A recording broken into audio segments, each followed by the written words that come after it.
This time, her voice sounds strange to her ears, too old compared to how she'd sounded before, too low. This time, it takes a moment for her sense of the past to catch up and click into place with the present, to comprehend that this is how she's supposed to sound. Auntie blinks, keeping her expression placid pleasant. Akila hisses as Auntie uses a large clip to keep some of her hair to the side. It's too tight, but when Auntie adjusts it as soon as Akila squirms, Akila spies a spider on the web in the window, slowly making its way across the glimmer of spider silk. What you paid me to do, fixing her head. Now stay still.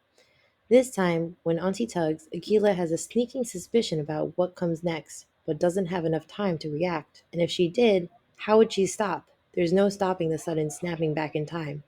Not when. What?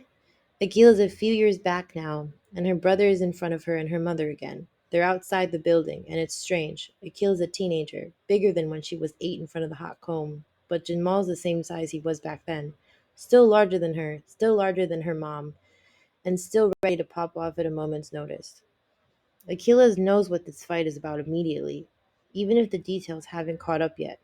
It's always about his wallet, always about filling it. So what matters aside from the amount? I said chill, Lala, Jamal snaps, and stay out of this. This is between me and Mom.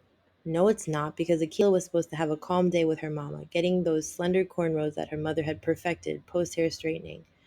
Just them and Akila's homegirl on the steps, watching people move past. Instead, Jamal's shown his ass again, and Tiana and Mama are cringing, and Akila's tired of watching it happen. She wants to go back to a few minutes ago when her mother was redoing a part, and Akila could feel her hands along her scalp.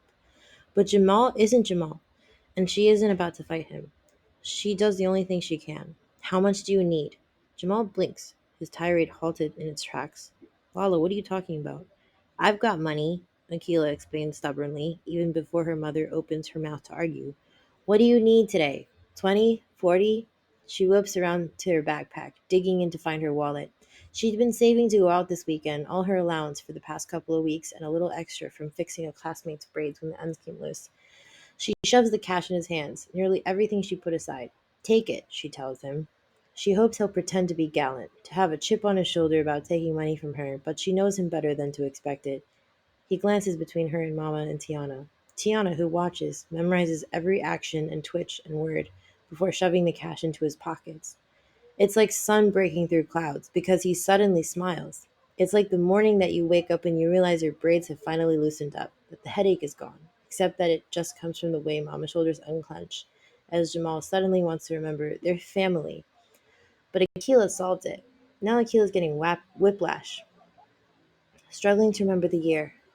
Now how her legs aren't as spindly anymore, and they don't shake under her when she wonders if she handed over enough for Jamal to relax. Her hair is halfway finished now, and when she reaches up a hand to check on it, she could have sworn Mama was further along.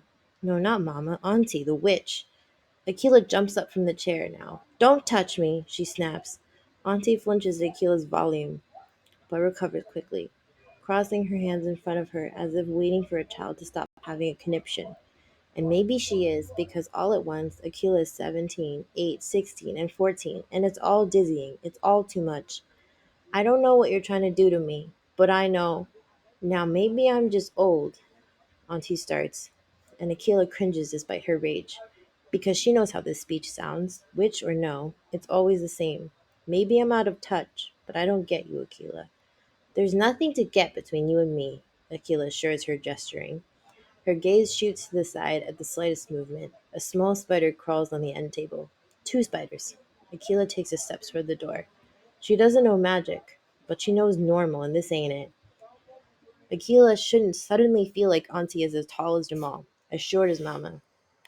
Her scalp shouldn't ache as if it's divided into three different styles all at once. Her forehead shouldn't sting like a burn. Oh? Auntie questions. When you first started braiding around here, I was glad. Akila snorts.